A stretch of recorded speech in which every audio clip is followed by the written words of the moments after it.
Hey everyone, I'm Adam Harry with... I'm Abe. And we are taking a look today at some new books for Flames of War. We've got 4 new books, and they're kind of companion books. Mm-hmm. So first off, we've got Iron Cross and Enemy at the Gates. And Abe, what are those 2 books going to kind of So these books are, this is going to be for the mid-war era of Flames of War, and these cover the Eastern Front in Russia, kind of the latter part of 1942. The big point of them is going to be Stalingrad and the battles around Stalingrad, but also some of the Soviet winter offensives outside of Moscow, pushing the German forces back in that kind of area. Okay, cool. It's pretty straightforward. Yeah. Most people are familiar with the movie Enemy at the Gates. Yep. That's kind of the modern interpretation of the Battle of Stalingrad. Everybody kind of knows that one. Vasily Zaitsev and in fact, his unit is in this book. Cool. It is. We'll look at that in a second here. Yeah, we'll do that for sure. And then what are these 2 books? So Ghost Panzer and Red Banner are kind of the after that events. They're kind of the beginning of 1943. Yeah. The big focal point of them, I would say, would be the Battle of Kursk, which is the largest armored battle in history. Cool. So that's heavily detailed, as well as some of the other fighting, mostly in southern Russia and now the Ukraine area. Gotcha. So the first one's more urban combat, is that what I'm getting at? It is, and in fact there's rules for urban fighting in those books. Cool. They focus a little more on like infantry, though there's a lot of tanks in them, whereas these I think are pretty much entirely mechanized, motorized, and tank divisions. Cool. Much more open field combat. And you can kind of get into that there. They do work with each other. Yeah. Especially the later books, you can use units from their earlier books in them as well. Gotcha. And again, this is all for basically mid-war Flames of War. So let's go ahead and take a look at the Enemy at the Gates. I feel like this one, just based on the title, more people are going to kind of recognize. Right. So we're going to flip through this book just to kind of give you an idea of what you can expect from the Russian side of the battles. So this is beginning of January 1942. So mid-war. Yeah. Which is the main set focus of Flames of War right now is 1942, 1943. Yep. So these books do not cover the entire period, but they take place during that period. Gotcha. So you can see that. Here's the content. So and then you can see here that the 3 main things they focus on in this book are Stalingrad, Mars, and Uranus, which are 2 other operations. Gotcha. You can see that we've got different formations you get, such as these are specific ones: 23rd Tank Corps, 6th Guard Tank Brigade, 13th Tank Brigade, 145th Tank Brigade, the 284th Tomsk Rifle Division. That is the unit that Vasily Zaitsev fought in, in Stalingrad, and that's probably the most archetypical. This is the Stalingrad unit. You'll notice that they do get penal companies, for instance. Gotcha. Gee, I wonder why. Yeah, and then you've got the 9th Motor Rifle Brigade, and then also support units, and then you've got a whole 12-page section on city fighting rules. Right. And again, this is specific to the Russian forces, correct? Yes, this is the just other Russian book, forces. Which was the Iron Cross. That'll have all of the forces of the Germans. Right, and that's basically the ones that would be opposing the Russians in this.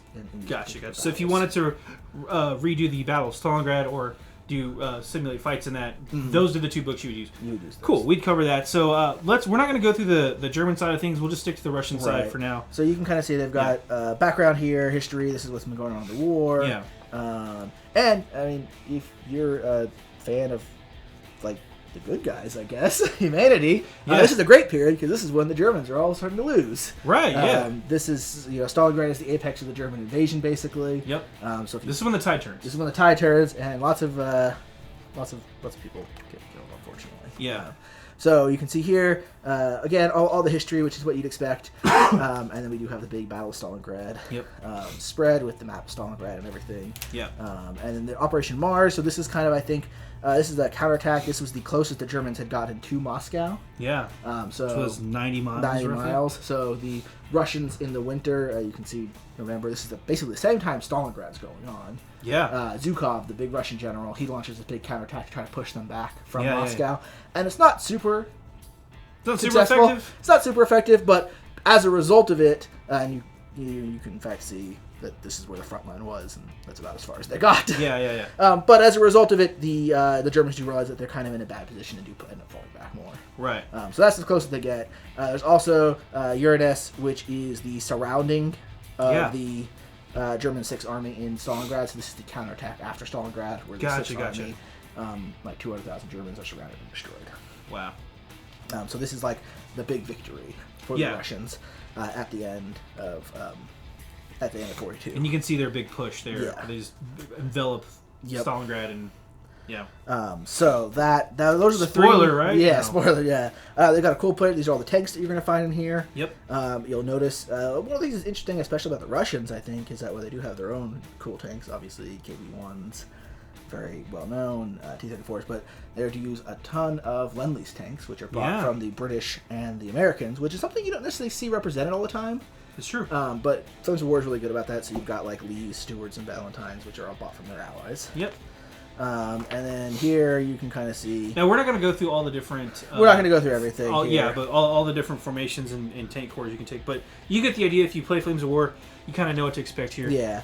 Throughout the rest of this book, it's kind of a lot of these units. Yeah. Can we go to Vasily's side? Yeah, let's go check out him. So you can kind of skip different through companies, battalions you can run. All that mixed armor. And you can see again lots of armored units in this book. There's infantry. And then we can get back here. These are all the armor. So here's the 284th Tomsk Rifle Division. Interesting fact, if you watched Enemy at the Gates, you might think Vasily's side was just like some guy who got shoved into this unit without a rifle. He actually served in the Soviet Navy for like 2 years. Really? And then volunteered. He was a clerk. He volunteered to go get transferred to the front line. There you go. This unit was being refitted in Siberia. He was out in Vladivostok in the Pacific Fleet. Yeah. Joined them and then got into the fight. So he wasn't just like some random guy. He wasn't some random dude. Yeah. He wasn't some random Jude Law. He wasn't. He wasn't. Yeah. So you can see they got their whole. This is all their organization, and this is kind of the archetypical like infantry company. The rest of them are more armored, but this is definitely like. This is mostly boots on the ground. Yep. Quite literally. And they take it. They have to. I think they have to take a penal company. In fact. So they can do all that stuff. And is he a character in this book, by the way? I'm not certain. I know they mention him. I don't know if he has rules in this book. I haven't been able to read every page of this book yet. Yeah, there's your penal company. Yeah. SFG companies with their Pepashas, I think. You got all the cool terrain here. Yeah. So you can kind of go through here.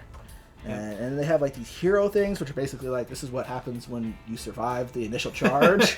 They talk about it a little more in Red Banner, I think, because they're like, we just get a bunch of guys and we send them forward, and then like the 10 guys who survive, you're heroes, and they know how to fight now. And, like, the 2,000 who died, we don't talk about them anymore. Nope. So we will drink to their memories. Sniper platoons, scout platoons, things like that. These are in the game too. So as you can see, and then here at the back. You've got all the city fighting rules. Yeah. Which give you very levels, and levels, like detailed stuff about city fighting. So that's what you're going to get in this book. Yeah, and they do have the room assaults and things like that, which are kind of very tense. Close quarters fighting. Very tense. And then a painting guide. Mostly for tanks. Yeah. So that's Enemy at the Gates. We're going to hop over to Red Banner again. We're going to stick with the theme of going through the Russian side of things. So again. This is just every book has the January map. Yep. So here we can see this is going to be a little bit later after the events that took place in Enemy at the Gates, and you're going to get some different forces that you can use in it. And you can see this is a much more like mechanized tank theme. 18th Tank Corps, 181st Tank Brigade, 27th Guards Breakthrough Heavy Tank Regiment, 36th Guards Breakthrough Heavy Tank Regiment, 5th Mech Corps. 10th Guard Mech Corps, 2nd Guards Motorcycle Battalion, and then support units. Yeah. There is no city fighting rules in this book because they're not fighting cities as much. Right. This was mostly, as you mentioned, more open warfare. Obviously, very tank heavy fighting. Yep. So these are Red Banner, which they talk about those guys barely surviving, and then different Soviet rules that they get in general. Yep. You can see again that some of this stuff is the same as in Enemy at the Gates with some of the maps. But this is, I believe, you've got some of the big things. This is Kursk here, the big battle there. Yeah. Which is the big tank battle, and then you've got some of the other counterattacks kind of in the southern Ukraine area, and fighting around Kiev and down to the Dnieper, I guess is how you say it, Dnieper. Yeah. So mostly this is southern, eastern front. Yeah. Up until it does go all the way through 43, but it's mostly focused on I think mid 43 because after Stalingrad and the counterattack, there's a couple months lull where not much happens. Yeah, August through December. And probably where they're waiting for stuff to thaw. Right. Well, and they're waiting. They're like, everyone just died. Yeah. Reinforcements. But you'll notice that basically all three of these. So August through July, December. Yeah, July and August. And this is the only one that goes up to December, and it is a series of battles around the area. So the focal point is definitely July, August. It's very cool. You get the historical context of all these fights. Again, it's going to go through the tanks. We've seen some of these previously. We do have some newer tanks in here, like the T-70. And they're getting heavier, right? Yeah. So you'll notice instead of like the Stuart, you've got 3, like Valentines and Churchills. Right? Yeah. So this is kind of the... And you can use it, and you'll see here, in fact, on the net page, I believe. So you'll see when you're using a book from here, you can also use some forces from Enemy at the Gates. Yeah. So you probably want to have both books if you're playing a Russian. Yeah. Or both of the German books if you're playing Germans. Yep. Because you can... Well, Enemy at the Gates, because it takes place before this, I don't think can use Red Banner forces. It's not... it's one way. Right. Yeah. Red Banner forces can use older units from Enemy at the Gates. Yeah. So they don't necessarily cover all the stuff from there. Right. And then So if you're trying to make a historically accurate force, that's exactly kind of what you're going to want to do. And then you've got... So this is basically how you can fill the whole forces from here. Yep. And then you go on again through all of these, and you'll notice these are much more focused on like heavy tanks and all tanks.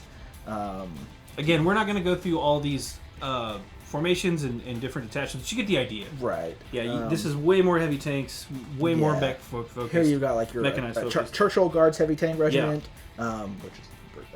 there's also, I believe, a British Churchill Guards Heavy Tank Regiment. I wouldn't be surprised. But this is the Russian one. Yeah. So again, Lend-Lease Act. And it's cool if you never paint your models, you can use them as both. Oh, hey. Yeah. The benefits of not painting models, right? huh? Sneaky. You don't think about that. Yeah. They do have like the motor rifle battalion, which they kind of talk about. They're like, they may not actually have much transportation, but they might not actually have motors. But I think my favorite have one rifles. is the.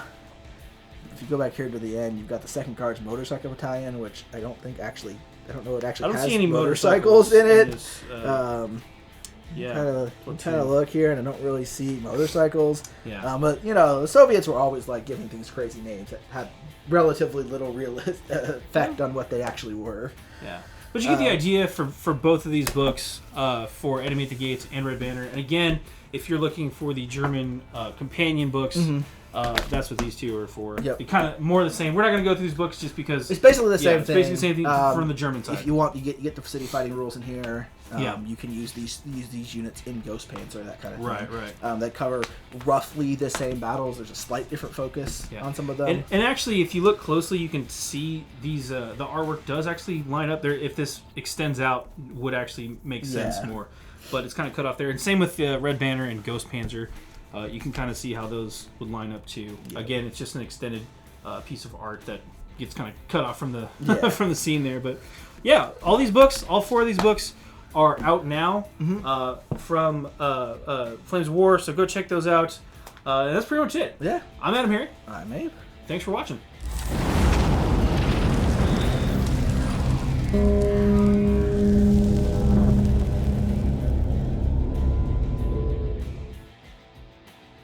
Tabletop Spotlight, brought to you by Dragon's Lair Comics and Fantasy. Click to subscribe.